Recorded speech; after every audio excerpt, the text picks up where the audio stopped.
When David held the door open for me that evening, I felt something I hadn't felt in almost 15 years. Hope. Real hope. The kind that makes your heart beat a little faster.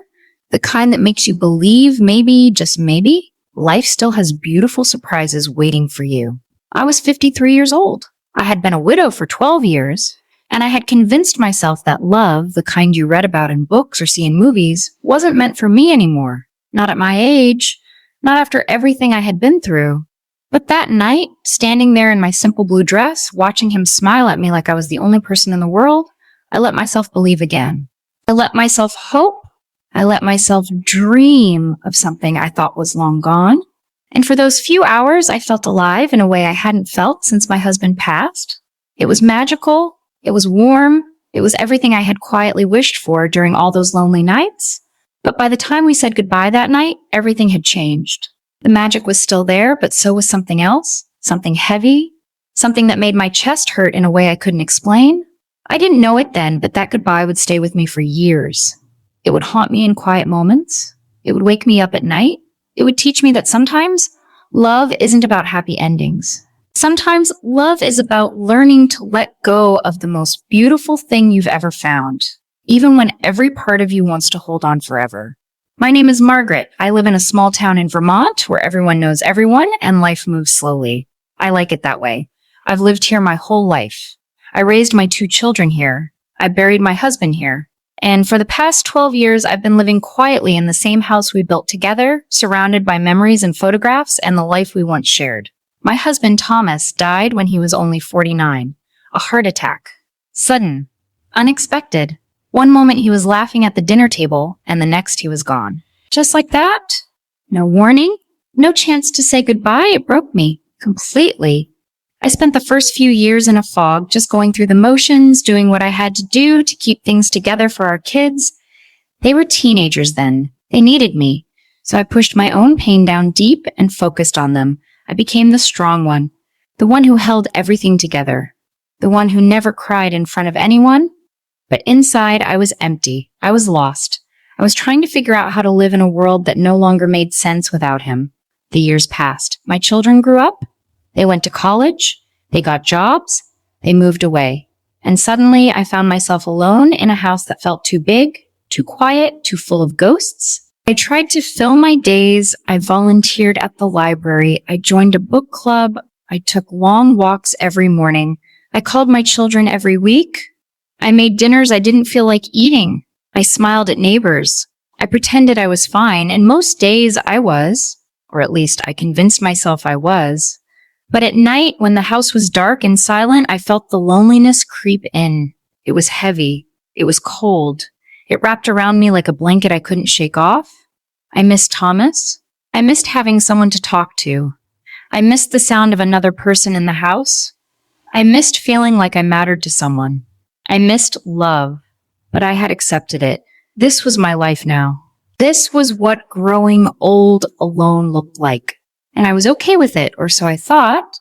Then, about 6 months ago, my friend Clara convinced me to try something new. She had been widowed around the same time I was, and she had recently started using one of those dating websites for older adults. She was excited about it. She told me stories about the men she had met, the conversations she had, the dinners she went on. Some of the stories were funny. Some were awkward, but she seemed happy, she seemed alive, and she wanted me to try it too. At first, I laughed it off. I told her I was too old for that sort of thing.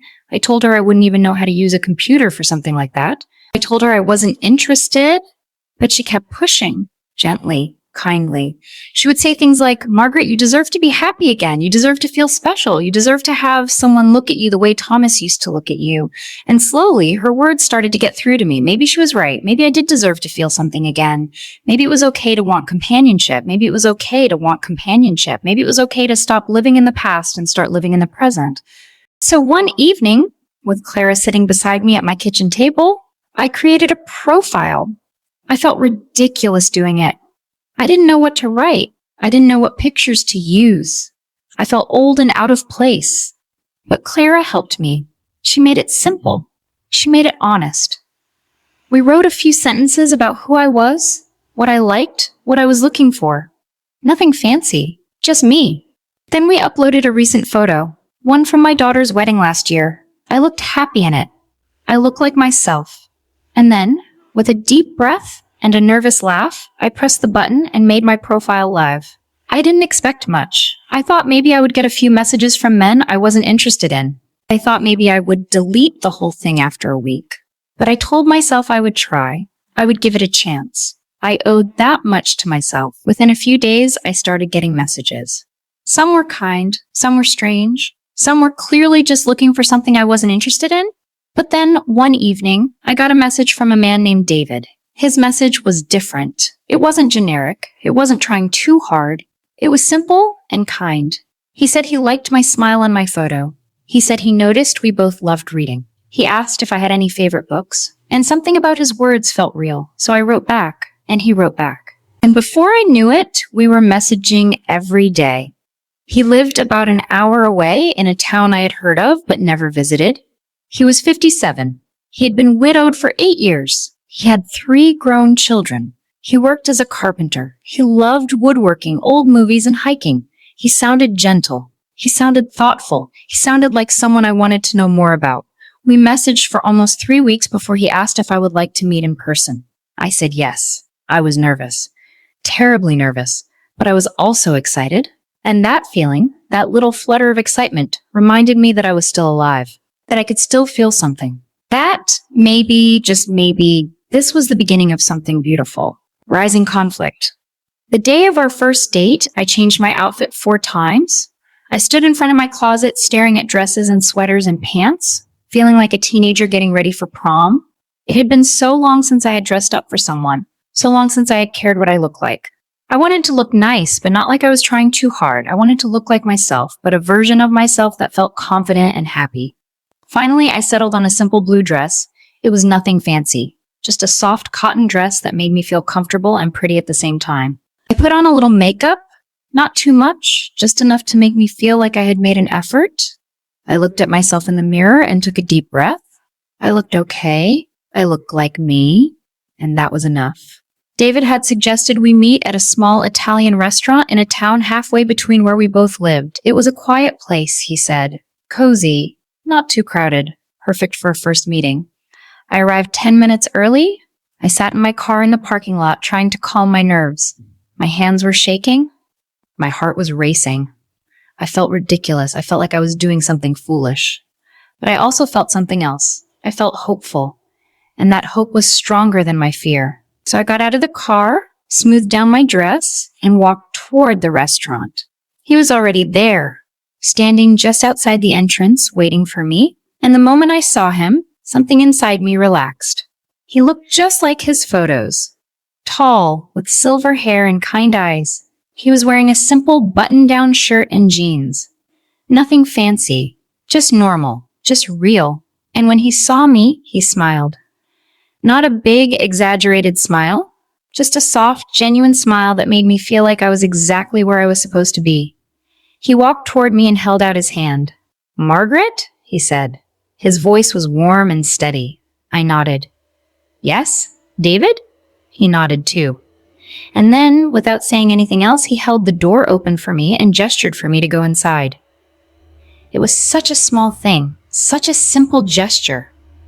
But it made me feel seen. It made me feel cared for. And in that moment, I knew this evening was going to be different. We sat at a small table by the window. The restaurant was quiet, just like he had said. There were only a few other people there. Soft music played in the background. The lights were dim and warm. It felt intimate without feeling uncomfortable. We ordered wine. We ordered food. And then we talked. At first, it was a little awkward. We talked about the weather, about the drive, about the restaurant, safe topics, easy topics. But then, slowly, the conversation deepened. We talked about our children, about what it was like to raise them, about how proud we were of them. We talked about our work, about the things we loved to do, about the things we missed. We talked about our spouses, about how we lost them, about how hard it was to move forward, and there was no judgment, no discomfort. Just understanding, just 2 people who had been through something painful and were trying to find a way to live again. I told him about Thomas, about how much I loved him, about how sudden his death was, about how lost I felt for so long. And David listened, really listened. He didn't interrupt. He didn't try to fix anything. He just listened. And when I was done talking, he reached across the table and gently placed his hand on mine. "I'm so sorry, Margaret," he said softly. "That must have been so hard." I nodded. I felt tears prick at my eyes, but I held them back. And then he told me about his wife, Catherine, about how she had battled cancer for 2 years before she passed, about how he watched her slowly fade away, about how helpless he felt, about how he still missed her every single day. And I listened. I held his hand. I felt his pain. And in that moment, I felt connected to him in a way I hadn't felt connected to anyone in years. The evening passed so quickly. We talked for hours. We laughed. We shared stories. We ate our food slowly, savoring not just the meal, but the moment. I felt comfortable with him. I felt safe. I felt like I could be myself without pretending or hiding or putting on a mask. And he seemed to feel the same way. He told me I was easy to talk to. He told me he hadn't felt this relaxed in a long time. He told me he was glad we met. And I felt the same way. I felt grateful. I felt lucky. I felt like maybe, just maybe, the universe was giving me a second chance at something beautiful.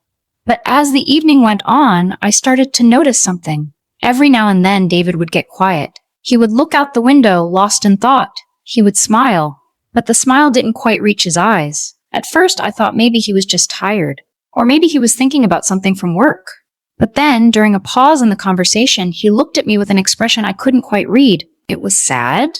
It was conflicted. It was like he was carrying something heavy and didn't know how to put it down. "Are you okay?" I asked gently. He nodded. "Yes, I'm sorry. I'm really enjoying this more than I expected to." I smiled. "Me too." He looked down at his hands. "That's what makes this hard," he said quietly. I felt my heart skip a beat. "What do you mean?" He hesitated. He opened his mouth to say something, then closed it again. And in that moment, I felt a small knot of worry begin to form in my chest.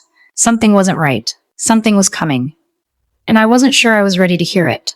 After dinner, we walked outside into the cool night air. The restaurant was near a small park, and David suggested we take a short walk before saying goodbye. I agreed. I didn't want the evening to end. I wanted to hold on to this feeling for as long as I could. We walked slowly, side by side, not saying much. The street was quiet. The only sounds were our footsteps and the distant hum of traffic. Above us, the stars were bright and clear. It was a perfect night, a magical night, and yet I could feel something shifting, something unspoken hanging in the air between us. We reached a bench near a small fountain and sat down. David was quiet. He stared at the water, his hands clasped together in his lap. I waited. I didn't push. I just sat there beside him, feeling the weight of whatever was coming. Finally, he took a deep breath and turned to look at me. "Margaret," he said softly, "I need to tell you something, and I don't know how to say it without hurting you." My stomach dropped. I felt my hands go cold. "What is it?" I asked, my voice barely above a whisper. He looked down at his hands. "I'm sick," he said. The words hung in the air like a heavy fog. I stared at him, trying to process what he had just said. "What do you mean?" I asked. He swallowed hard. "I have a heart condition, a serious one. I've known about it for about a year now. The doctors have done everything they can, but it's not something that can be fixed. It's degenerative. It's getting worse." I felt like the ground had disappeared beneath me. "How much worse?" I asked, my voice shaking. He looked at me and I saw the pain in his eyes. "They've given me maybe a year, maybe a little more if I'm lucky, but probably less. I couldn't breathe. I couldn't think. I just sat there staring at him, feeling like the world had just tilted on its axis. "Why didn't you tell me?" I whispered. He shook his head. "Because I didn't want this to define me. I didn't want you to see me as the sick guy. I wanted to feel normal for a little while. I wanted to meet someone and just be me. Not the guy who's dying, just David." Tears were streaming down my face now. I didn't even realize I was crying.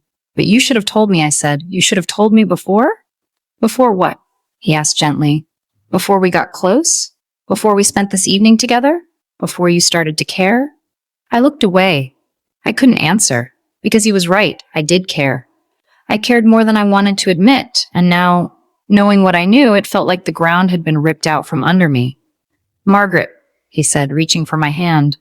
I didn't plan this. I didn't plan to meet you. I didn't plan to feel this way. When I joined that website, I thought maybe I could meet someone to talk to, someone to spend a little time with before things got bad. But then I met you, and you were different. You were kind and warm and real. And tonight, sitting across from you, listening to you, laughing with you, I felt something I didn't think I would ever feel again. I felt happy. I felt like maybe for a little while I could forget about what's coming and just live. I looked at him, my heart breaking. But you can't forget, David. It's there. It's real. And now I know.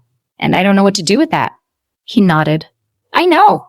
And I'm sorry. I'm so sorry. I didn't mean to hurt you. That's the last thing I wanted to do. I wiped my eyes. So what happens now? I asked. He looked down. I don't know. I guess that's up to you. We sat there in silence for a long time. The fountain beside us bubbled softly. The night air was cool against my skin. I felt numb. I felt confused. I felt so many things all at once that I couldn't untangle them. Part of me wanted to run, to walk away and protect myself from the pain that I knew was coming. Part of me wanted to stay, to hold his hand and tell him that it didn't matter, that we would figure it out together. But I didn't know which part was right. I didn't know what I was supposed to do. All I knew was that this man, this kind, gentle man who had made me feel alive again, was going to die. And there was nothing I could do to stop it. Why did you go on that date with me if you knew? I finally asked, my voice breaking. Why did you let me hope? He looked at me and his eyes were filled with tears. Because I needed to hope too, he said. Because I've been living in the shadow of this diagnosis for a year and I was so tired of being afraid. I was so tired of feeling like my life was already over. And when I saw your profile, when I read your words, I thought maybe, just for a little while, I could feel like a normal person again. Like someone who still had a future. Like someone who could still make someone smile. I closed my eyes. I wanted to be angry. I wanted to yell at him for not telling me sooner, but I couldn't. Because I understood. I understood what it felt like to be lonely, to be afraid, to want just a little bit of light in the darkness. And in that moment, I realized that I wasn't the only one who had been broken tonight. He was broken too. We both were. I don't know if I can do this, I whispered. I don't know if I can watch someone I care about die again. I already did that once. I don't know if I'm strong enough to do it again. He nodded. I understand. And I don't expect you to. I don't expect anything from you, Margaret. I just wanted to be honest. I wanted you to know the truth. And if you want to walk away, I won't blame you. I won't be angry. I'll just be grateful that I got to spend this one beautiful evening with you. I looked at him, at this man who had made me laugh, who had made me feel seen, who had reminded me what it felt like to be alive. And I felt my heart break all over again. Because the truth was, I didn't want to walk away. But I didn't know if I was brave enough to stay either. We sat on that bench for what felt like hours. Neither of us knew what to say. Neither of us knew what came next. Finally, David stood up. It's getting late, he said gently. I should probably drive you back to your car. I nodded. I stood up too, and we walked back to the restaurant parking lot in silence. My mind was racing. My heart was heavy. I felt like I was standing at a crossroads, and no matter which direction I chose, it was going to hurt. When we reached my car, David turned to face me. Thank you for tonight, he said. It meant more to me than you'll ever know. I looked up at him, tears still fresh on my cheeks. I don't know what to say, I admitted. He smiled sadly. You don't have to say anything. He reached out and gently brushed a tear from my cheek. You are a beautiful person, Margaret, inside and out, and I'm so glad I got to meet you. I wanted to say something. I wanted to tell him how I felt, but the words wouldn't come. So instead, I just stood there staring at him, memorizing his face, trying to hold on to this moment before it slipped away forever. Can I ask you something?